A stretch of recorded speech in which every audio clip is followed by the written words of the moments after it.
এই মেঘলা দিনে একলা ঘরে থাকে না তো মন, কাছে যাবো কবে পাবো ওগো তোমার নিমন্ত্রণ। রেডিওতে গান শুনতেছেন দাদি, টিপ টিপ বৃষ্টিতে মুড়ি মাখা খেতে খেতে গানটা শুনতে বেশ লাগছে।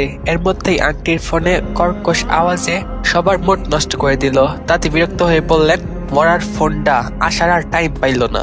ফোনের ডায়ালের নাম দেখেই আন্টি রেডিও বন্ধ করতে বললেন, কারণ প্রান্ত ভাইয়ার মা কল দিয়েছেন। আন্টির বলতে দেরি, তাদের রেডিও অফ করতে দেরি হলো না। ছেলেপক্ষ সব বিষয়ে তিনি প্রচন্ড সচেতন বলা যায়। ফোন রিসিভ করে আন্টি কুশল বিনিময় করে হুহা করলেন কিছুক্ষণ। তার মুখ থেকে মনে হলো সিরিয়াস কোনো বিষয়ে কথা হচ্ছে। একটু পর ফোন রেখে আমাদের দিকে তাকালেন। সবাই উৎসুক দৃষ্টিতে চেয়ে আসছি তার থেকে ঘটনা কি শোনার জন্য। ওরা কয়েকদিনের মধ্যে এঙ্গেজমেন্ট করে রাখতে চায়। সামনের সপ্তাহে নাকি ব্যবসার কাজে পাপার সাথে বিদেশে যাবে দুই ভাই। বেশ কিছুদিন সেখানে থাকতে হবে, তারপর দেশে ফিরে একবারে বিয়ের দিনখান ঠিক করবে। তাই আগে ভাগে বাগদান ছেড়ে যেতে চাচ্ছে ওরা। সব শুনে দাদি ও আঙ্কেল রাজি হয়ে গেলেন। রাইসার থেকে জিজ্ঞেস করলেন তাড়াতাড়ি এঙ্গেজমেন্ট হওয়ায় ওর কোনো আপত্তি আছে কিনা, কিন্তু তারা জানেন না যে ওর কাছে এটা যেন মেঘ না চাইতে বৃষ্টির মতো। তাই সে লাজুক মুখে বিনা বাক্য বয়ে রাজি হয়ে গেল। কোনে রাজি হওয়ার পর আন্টিদের ফোন দিয়ে জানালেন বেনদের। দুই পক্ষ মিলে ঠিক করা হলো 3 দিন পর আংটি পরানো হবে। সিদ্ধান্ত ফাইনাল হওয়ার পর বড়রা চিন্তায় পড়ে গেল এই অল্প দিনে কি কি আয়োজন করবে। আর আমরা ছোটরা প্ল্যান করতে লাগলাম কিভাবে মজা করা যায়। তার মধ্যে আমার খুশি যেন একটু বেশি, কারণ এই প্রথম আমার কাছে খুব কাছের কোনো মানুষের বিয়ে খাবো। সে যে ছোটবেলায় আন্টির সাথে এখানে চলে এসেছি, তারপর থেকে তো নিজের কোনো আত্মীয় স্বজনের সাথে যোগাযোগে নেই বলতে গেলে। তারা কে কোথায় আছে, কেমন আছে, আমাকে আদৌ মনে রেখেছে কিনা আমি তার কিছুই জানি না। এই জীবনে কোনোদিন জানবেও কিনা কে জানে। দীর্ঘশ্বাস ফেলে ভাবলাম আন্টির দোকানে এসেছি বরের জন্য আংটি কিনতে। আন্টি এসব ক্ষেত্রে ভালোই শৌখিন বলা চলে, তাই তো নিজের মেয়েকেও সাথে এনেছে তার জামাইয়ের জন্য আংটি পছন্দ করতে। কয়েক মিনিট ধরে খুঁটিয়ে খুঁটিয়ে ডিজাইন দেখছিলাম আমি আর রাইসা। কোনো ডিজাইনে তেমন একটা পছন্দ হচ্ছিল না। যেটা একটু ভালো লাগছে, রাইসা আন্টির চোখ ফাঁকি দিয়ে ছবি তুলে পাঠাচ্ছে প্রান্ত ভাইয়াকে। তবে রাইসার রিয়াকশন দেখে বোঝা গেল আংটিগুলো ভাইয়ারও পছন্দ হচ্ছে না। হতাশ হয়ে আমরা পুনরায় আংটি খোঁজার মিশন শুরু করলাম। খুঁজতে খুঁজতে দোকানদারের পিছনে ডিসপ্লেতে রাখা একটি মাঝারি সাইজের সলিড আংটি আমার মনে ধরলো। সিম্পল আছে, পরলে স্মার্টও লাগবে। রাইসাকে গুতা দিয়ে ওই আংটিটা দেখালাম। ও সাইজা নিয়ে দোকানদারকে ওটা নামিয়ে দিতে বলল। তারপর আংটির ছবি তুলে প্রান্ত ভাইয়াকে পাঠানো হলো। উনি মেসেজের রিপ্লাই না দিয়ে হঠাৎ ফোন দিলেন। তার কল দেওয়া দেখে ভরকে গেলাম আমরা দুজন, কারণ পাশেই আন্টি বসে আছেন। কল কেটে দিয়ে কোনো রকমে ওয়াশরুমে যাওয়ার বাহানা দিয়ে দোকানের বাইরে আসলাম আমরা। রাইসা কল ব্যাক করতে ফোন ধরলো ভাইয়া। ওর এক কদম কাছে দাঁড়িয়ে থাকায় ফোন থেকে প্রান্ত ভাইয়ার কণ্ঠ শুনতে পেলাম আমি। এইবারের আন্টিটা ভালো, আমার পছন্দ হয়েছে। ভাইয়ারও ভালো লেগেছে ডিজাইন, এটাই সিলেক্ট করতে বললো ও আমায়। যাক, একটা সুন্দর আংটি পছন্দ করেছে অবশেষে। তোমার পছন্দ হয়েছে শুনে শান্তি পেলাম। তবে তোমার পছন্দ না হলেও আমি এটাই নিতাম, কারণ এতক্ষণ ধরে খুঁজতে খুঁজতে ক্লান্ত হয়ে গিয়েছি। এইটাই নাও। আমার ভাইয়ের মতো চুচি মানুষের পছন্দ হয়েছে, তাহলে বুঝতে হবে জিনিসটা আসলেই ভালো। Good job Raisa, thank you. তবে এই আংটিটা পছন্দ করার ক্ষেত্রে আমার চেয়ে তুরফার হাত বেশি। ওই খুঁজে বের করছে এই ডিজাইন। ওহ, তাই বলো? এজন্য আমি ভাবছিলাম তোমার চয়েস এত ভালো হলো কবে থেকে। তুরফাকে থ্যাংক ইউ দিও আমার পক্ষ থেকে এই সুন্দর আংটি খুঁজে বের করার জন্য। রাইসাকে খেপানোর জন্য বলেন প্রান্ত ভাইয়া। তার কথা শুনে হাসি পেল আমার হাসি দেখে রাইসার চোখ পাকিয়ে তাকালো। তাই না? এখন তো আমার চয়েস খারাপই লাগবে তোমার। অবশ্য ঠিকই বলেছো, আমার চয়েস খারাপ না হলে তোমাকেই বা কেন পছন্দ করতাম।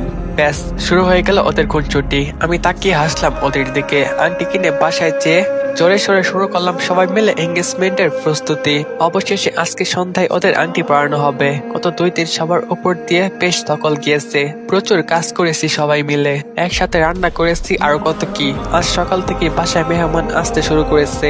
রাইসার আত্মীয় স্বজনরা আসছেন একে একে করে। একসাথে ছোট বড় বয়সী কাজিনদের পেয়ে আমাদের আড্ডা জমে ক্ষীর। বেশ হই হুল্লোড় করছি সবাই একসাথে। দুপুর পার হতেই আন্টি মেয়েতে রেডি হওয়ার জন্য তাড়া দিলেন। রাইসাকে সাজানোর জন্য পার্লার থেকে মেয়ে এসেছে। আমরা বাকি মেয়েরাও নিজের মতো করে একসাথে রেডি হব। রাইসা লেহেঙ্গা পরবে আর আমরা মেয়ের কাজিনরা সবাই সারারা পরবো ঠিক করেছি। সবাই রেডি হতে হতে বিকেল পার হয়ে গেল। এতক্ষণে পুরো বাড়ি মেহমানে কিস কিস করছে। আমি রেডি হয়ে রুম থেকে বের হলাম রাইসাকে দেখতে যাওয়ার উদ্দেশ্যে। যার পথে একটা লোক ফুলের ডালা নিয়ে যাচ্ছিল।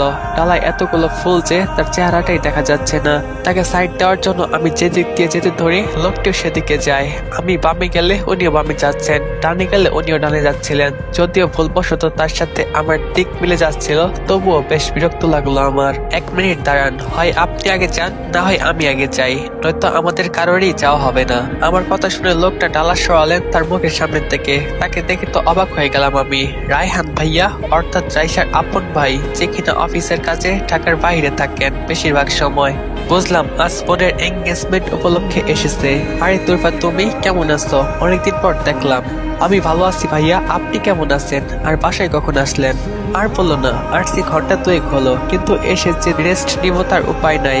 কোনের ভাই বলে কথা, বাসায় আসতেই কাজে লাগিয়ে দিয়েছে মা আমায়। তার মুখের অভিভক্তি দেখে আমার খুব হাসি পেল। মুখ টেপে হাসলাম আমি। খেয়াল করলাম উনি কিছুক্ষণ দেখলেন একবার আমায়। বাহ, রেডি হয়ে গেছো তুমি, ভালো করেছো, এই ড্রেসে খুব সুন্দর লাগছে তোমাকে। উনি এক দৃষ্টিতে চেয়ে রইলেন কিছুক্ষণ আমার দিকে। তার এভাবে তাকিয়ে থাকা কিছুটা অস্বস্তি লাগছিল আমার, তাই কোনো রকম তাকে ধন্যবাদ জানিয়ে বিদায় দিলাম তার থেকে। চলে এলাম রাইসার রুমে। ওকে দেখে আমার চোখ জুড়িয়ে গেল। মাশাআল্লাহ, কি সুন্দর লাগছে আমার বোনটাকে। আমাকে দেখে লাজুক হাসলো।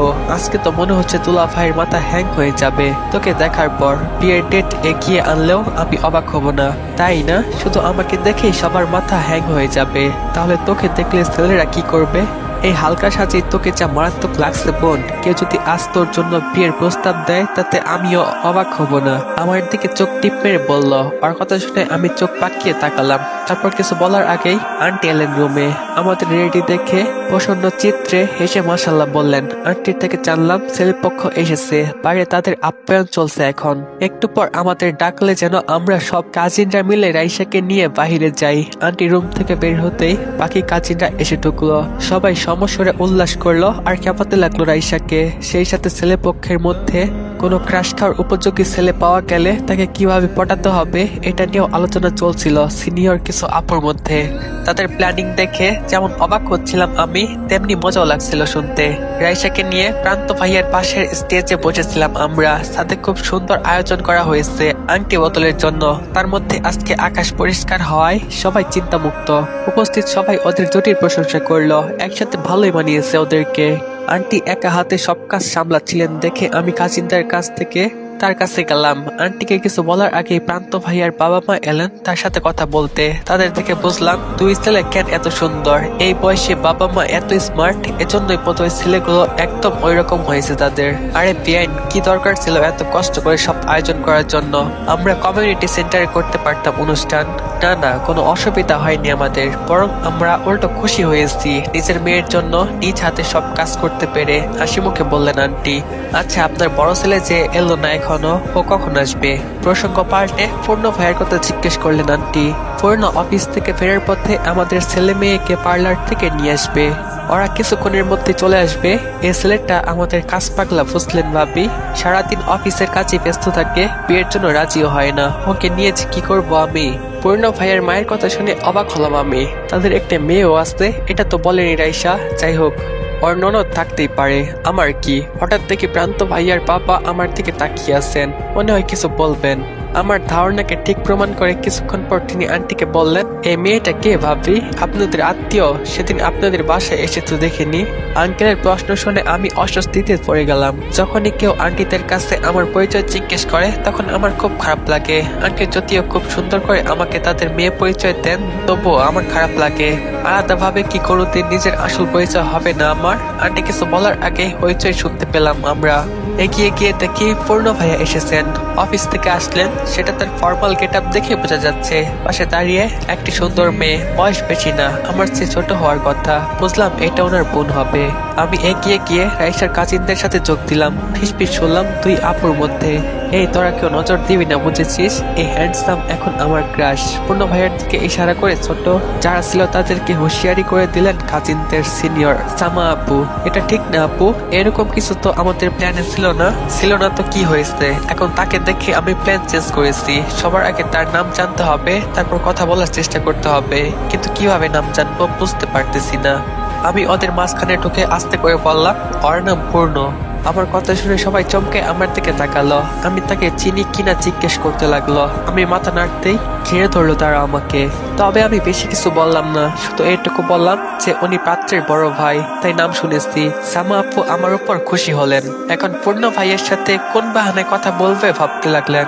তাদের প্ল্যান শুনতে শুনতে আন্টির গলা শুনলাম, অর্থাৎ আমার ডাক পড়লো কাজের জন্য। তাই পূর্ণ ভাইয়াকে আপু কিভাবে পটাবে তা শোনাই হলো না আমার। আন্টিকে হেল্প করে হেলে দুলে ছাদের দিকে আসছিলাম আমি, হঠাৎ ওড়নায় টান পড়ায় সিঁড়ি থেকে পড়ে যেতে ধরলাম আমি। রেলিং ধরে কোনো মতে নিজেকে বাঁচিয়ে পিছনে ফিরে দেখি আমার ওড়নার উপর পা দিয়ে আটকে রেখেছে পূর্ণ ভাইয়া। ওনাকে দেখে মেজাজটা তীর তীর করে বেড়ে গেল আমার। আবারও তার জন্যই পড়ে যেতে ধরেছিলাম আমি, কিন্তু উনি ড্যাম কেয়ার ভাব নিয়ে তাকিয়ে আছেন অন্যদিকে, যেন কিছুই জানেন না কি হচ্ছে এখানে। ওনার ভাব দেখে কিছু না বলে ওনার টান দিয়ে উপরে উঠতে নিচ্ছিলাম আমি। আশ্চর্য, ওনার উপর থেকে পাই সরাচ্ছেন না উনি। ভারী বেয়াদব তো লোকটা, ওনাকে ভালো মন্দ শোনাতেই হবে আজকে। মনে মনে এসব ভাবতেই দেখি রাগে চোখে তাকিয়ে আছেন আমার দিকে উনি। তার চাহনি দেখে আমি অবাক হলাম। এভাবে রেখে তাকিয়ে আছেন কেন? আজব তো, কি করেছি আমি? তো আসসালামু আলাইকুম গাইস, এই পর্যন্তই। এই পার্টটা তোমাদের কাছে কেমন লাগছে অবশ্যই কমেন্ট বক্সে জানাবা। আর যদি গল্প নিয়ে কোনো অভিযোগ থাকে অবশ্যই কমেন্ট বক্সে জানাবা, আমি দেখে সেটা আর কি ঠিক করার চেষ্টা করব। আর যদি একদম গল্পটা ভালো না লাগে তাহলে গল্পটা খুব একটা দূর পর্যন্ত যায় নাই। এই গল্পটা অনেক বড়, এত বড় যে তোমাদের চিন্তার বাইরে। এই যে শুরু হয়েছে কবে শেষ হবে এটা ঠিক ঠিকানা নাই। তো তোমরা চাইলে এখনো বলতে পারো, আমি অন্য গল্প নিয়ে আসবো। আর যদি বলো এটাই থাক তাহলে এটাই থাকবে। তো ভালো থাকো সবাই, আল্লাহ হাফেজ। দেখা হবে তোমাদের সাথে পরবর্তী পার্টে।